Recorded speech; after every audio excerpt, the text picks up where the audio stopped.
If Israel was eating babies, the U.S. would support it. Exactly what kind of crime could Israel possibly do that would be horrendous enough to shake the U.S.'s unconditional support for them? What would they have to do? I thought a long time about this. It took me a long time because I couldn't imagine anything worse than the things that Israel actually does and has done. Then I had an idea. Maybe eating babies. It's about all that's left in terms of lines to cross for Israel to see if the U.S. would ignore it or even apologize for it. Hell, Joe Biden would probably offer up his grandkids. Of course, no one in Israel is actually eating live babies yet, or advocating such a thing. But that's the kind of extreme thing that one would have to come up with in order to surpass all the very real crimes Israel has done and is doing.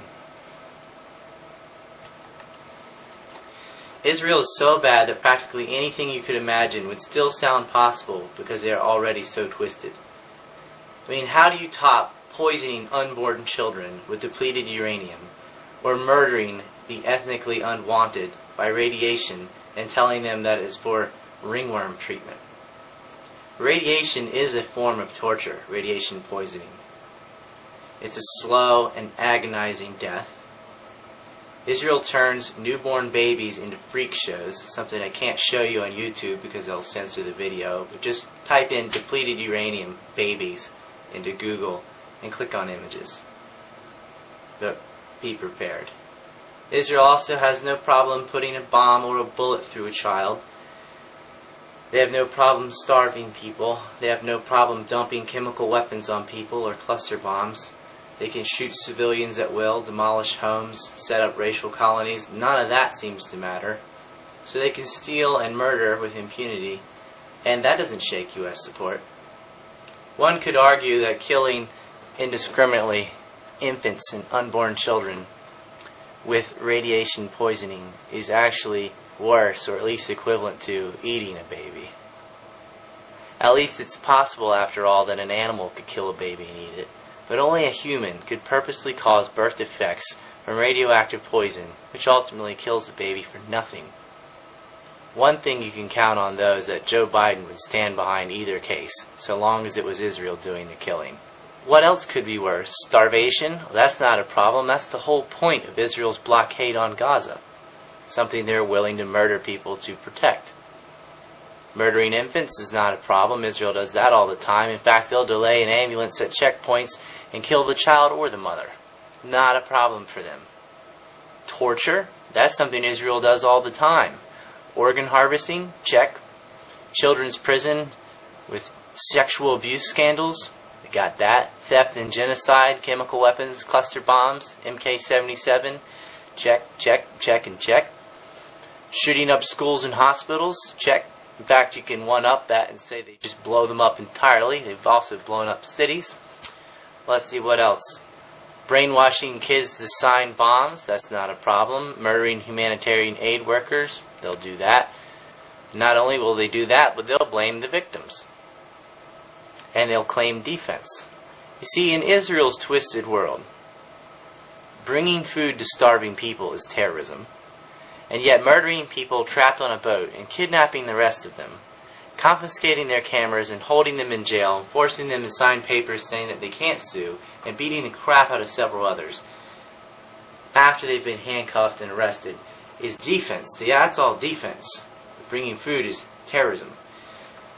And they said all this with a straight face after they were caught faking audio and photographs of the event and even falsely trying to link them to Al-Qaeda. Which reminds me of the U.S. in the Strait of Hormuz incident where they faked audio and tried to blame Iran for terrorism. And after all of this, Israel tries to act like they did nothing wrong and they don't have any guilt or worry about what they've done. Of course, Israel's been caught faking Al-Qaeda in the past, faking Al-Qaeda attacks, setting up fake cells. They also got caught blowing up one of their own buses and blamed that on Hamas and got caught doing that. They hijacked their own airlines and blamed the PLO when they had nothing to do with it. They've bombed a U.S. ship and tried to blame Egypt for that. And when that didn't pan out, they admitted that they bombed the ship, but they then changed it to say we didn't know it was American, we thought it was an Egyptian boat. And this is And they also shot up the life rafts. I mean, it was clearly an American boat. And Johnson was in on it. They had blackmail on him for the whole JFK thing. They bombed targets in Egypt, Western targets, and they tried to blame that on the Egyptians. It ended up being Israel itself. And so it's routine for Israel to do things, to lie, to use deception, to steal passports and assassinate people, to set up fake Al-Qaeda rings, to bomb themselves and blame someone else, to bomb someone else and blame someone else, to set up their political rivals. This is what Israel does. They create incidents. They were involved in 9/11. They were involved in 7/7. They were involved in the USS Liberty, Operation Susanna, the Levant affair, and countless operations in Lebanon and Palestine. That is how Israel works. We're talking about a country that wants amnesty for a spy and throws a whistleblower in jail. We revealed to the world that Israel made nuclear weapons, secretly and illegally, with technology that it got from spying on the United States. They routinely spy in the United States without consequence. They have the largest lobby. They know they can get away with anything because the U.S. is their bitch and vetoes every UN resolution against them, and the ones that do get through are just ignored. The U.S. has vetoed resolutions many times that would have put a stop to Israel's actions in the territory. In New York, a push by the Palestinians and their supporters to win a UN Security Council resolution calling for an end to the violence was vetoed by the United States. They are definitely willing to sacrifice their own people for that.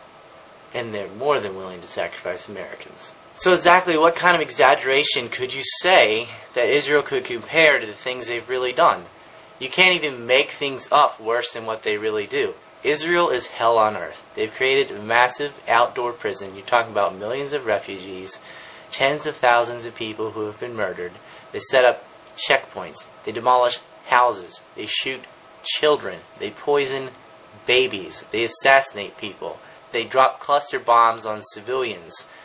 They murder people at will. They torture people in their jails. They harvest people's organs. They've been caught in sex slavery traffic, child slavery traffic, and child sex slavery traffic.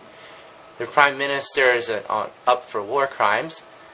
Their former defense minister is on trial for war crimes, not even allowed in several countries around the world. They're ethnically cleansing their neighbors. They've got a 40-year-long occupation. And what's the U.S. do? We send them money every day. $10 million. Screw U.S. support for Israel and have a nice day. What's next? Preemptive rape? You can bet the U.S. would be right there behind Israel saying she was asking for it.